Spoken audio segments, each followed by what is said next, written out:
Hola YouTube, j'espère que vous allez bien, je suis très heureuse, très touchée aujourd'hui de vous accueillir dans cette nouvelle vidéo en face cam.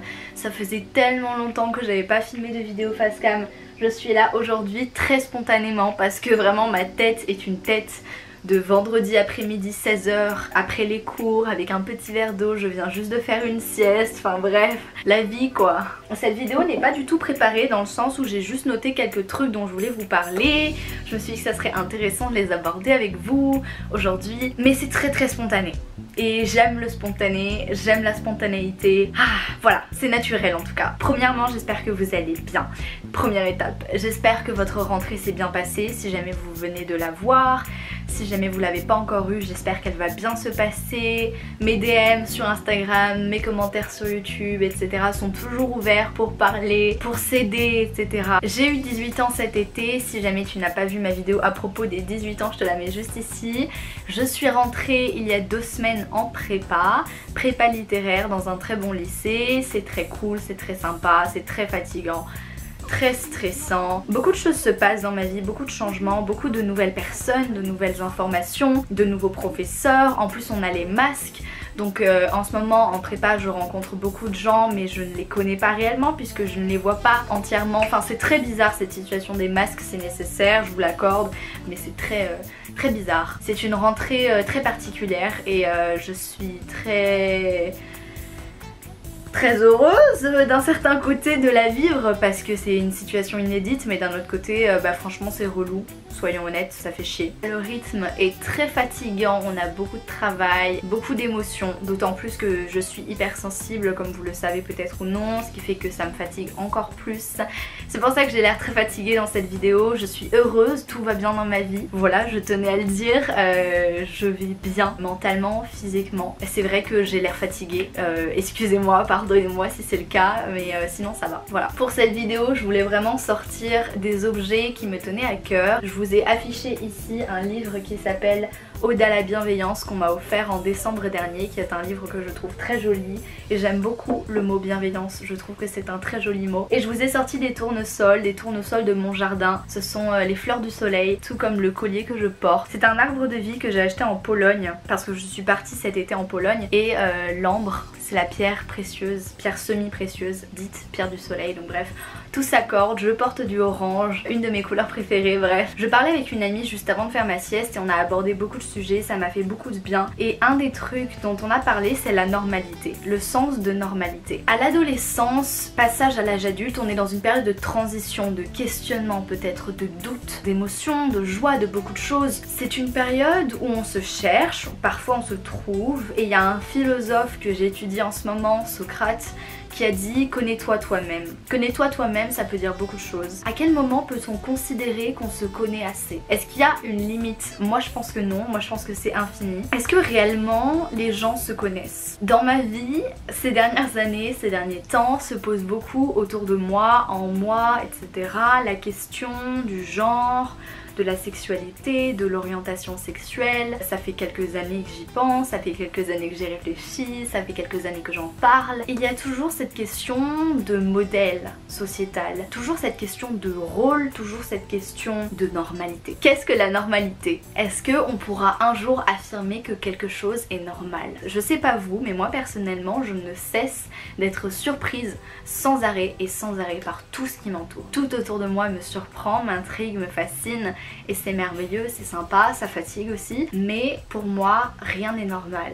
On vit dans un monde où rien ne va, rien ne s'explique et les vérités qu'on dit connaître, je pense, ne sont pas véritablement des vérités. Là où je veux en venir, c'est que pour moi, le sens de la vie et le sens des choses va bien au-delà de ce qu'on peut établir avec nos mots, de ce qui se dit et de ce qui se matérialise. La normalité n'existe pas. C'est une phrase que je rabâchais à ma sœur et aux gens autour de moi il y a quelques années, c'est que la normalité n'existe pas réellement. Aujourd'hui, dans nos systèmes sociétaux, on se base sur des modèles de genre, de sexe, de sexualité, d'idées, de désirs, de plein de choses, de normes qui en fait sont défaillants. Notre modèle sociétal est défaillant et je pense que cette crise du Covid le montre, le souligne, l'accentue encore plus. Il y a des choses qui vont pas dans le système, il y a des choses qui ne vont jamais aller dans le système, il y a des choses qui n'ont jamais été correctement adressées dans le passé, plein de sujets qui me viennent à l'esprit. Pour en nommer quelques-uns, le racisme, l'inégalité entre hommes et femmes, la sexualité, le genre, l'antisémitisme,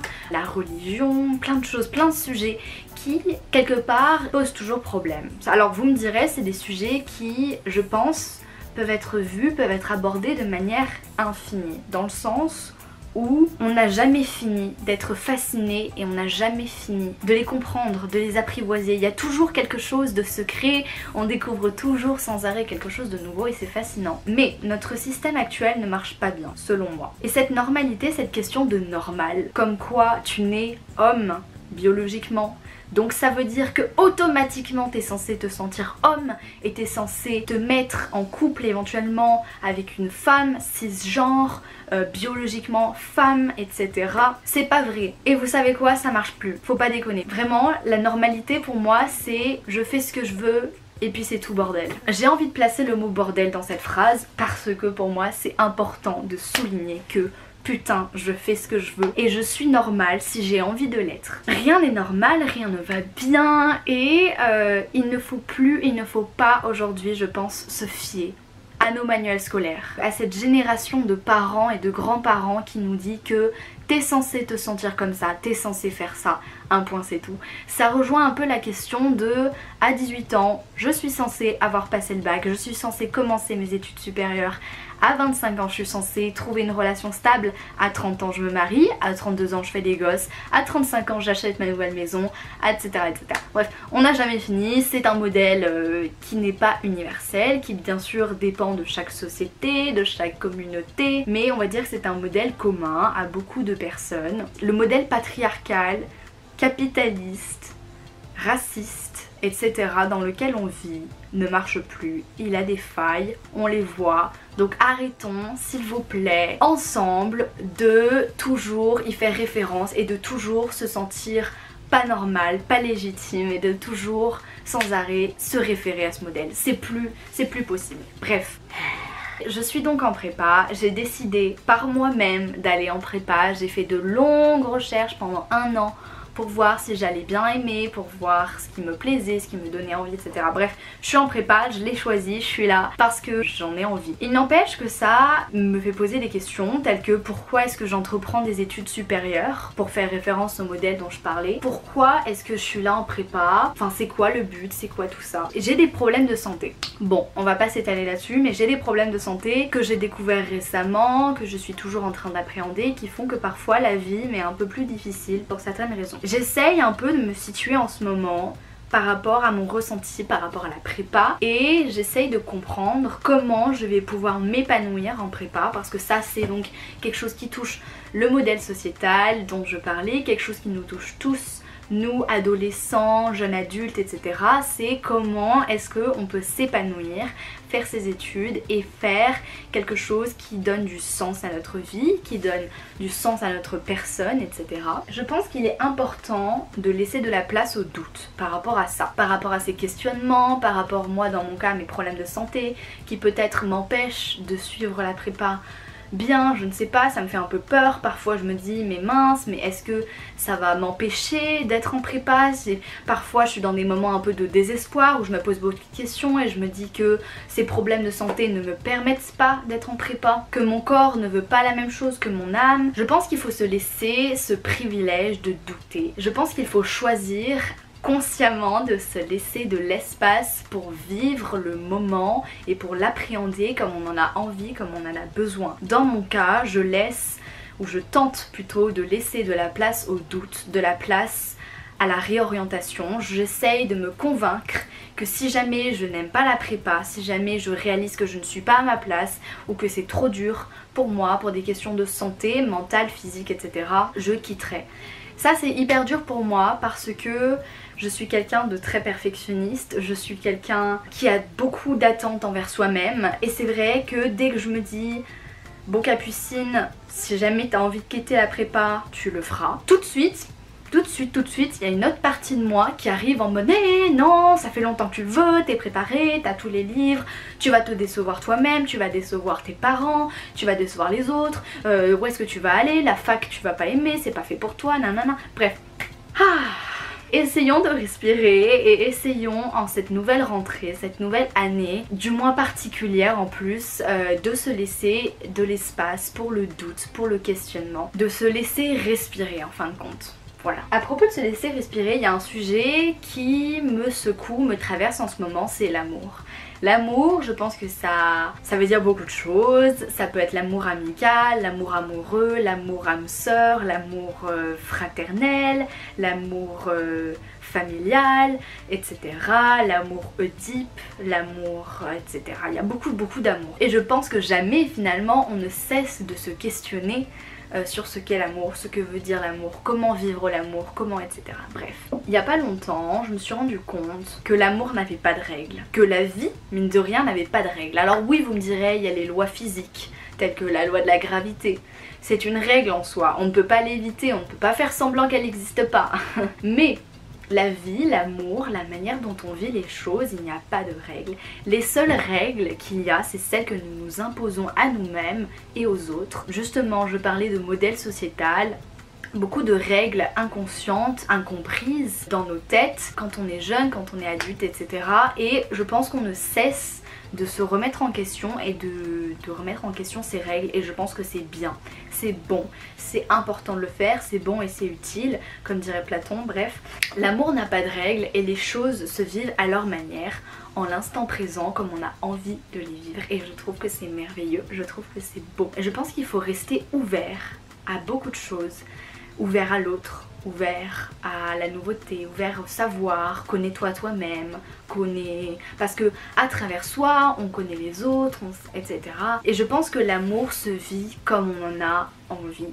Seul ou à deux ou à trois, en étant hétéro, en étant gay, en étant bisexuel, pansexuel, en étant cisgenre, non-binaire, homme, femme, transgenre. L'amour se vit de la façon dont on veut, en étant un couple libre, un sex friends ou alors polygame. Il n'y a pas de règles et puis surtout il n'y a pas de modèle. Donc arrêtons de nous prendre la tête avec ces modèles de tu dois être cisgenre, hétéro et monogame. C'est faux. Voilà, c'était des petites réflexions que je me faisais. Je sais pas du tout si elles se sont bien enchaînées les unes avec les autres ou si elles avaient du sens pour vous. Je vous avoue que je suis tellement fatiguée que je suis un peu dans un état second où je parle et en fait je comprends pas exactement ce que je dis. Enfin bref, je vais pas vous faire peur en vous racontant ma fatigue après seulement 2 semaines de prépa. J'ai un podcast qui sortira très bientôt. Ah là là là là, mon podcast, je vous raconte même pas la misère. Ça fait 1 an que j'ai décidé de lancer mon podcast. Je ne l'ai toujours pas fait. Les épisodes sont là, ils sont prêts. Et pourtant, je suis procrastinateuse professionnelle et je n'arrive pas à m'y mettre et à les poster. Bref, mon podcast arrive bientôt, je vous en parlerai, j'espère qu'il vous plaira, j'espère qu'il vous touchera parce qu'il est fait pour vous. J'espère que vous regardez des films intéressants, que vous lisez des livres intéressants. Je reviens très vite, très vite avec des bilans culturels parce que ça fait presque 8 mois, 6 mois que j'en ai pas fait et c'est une catastrophe, ça ne va pas, j'adore ça, clairement je ne vais pas arrêter.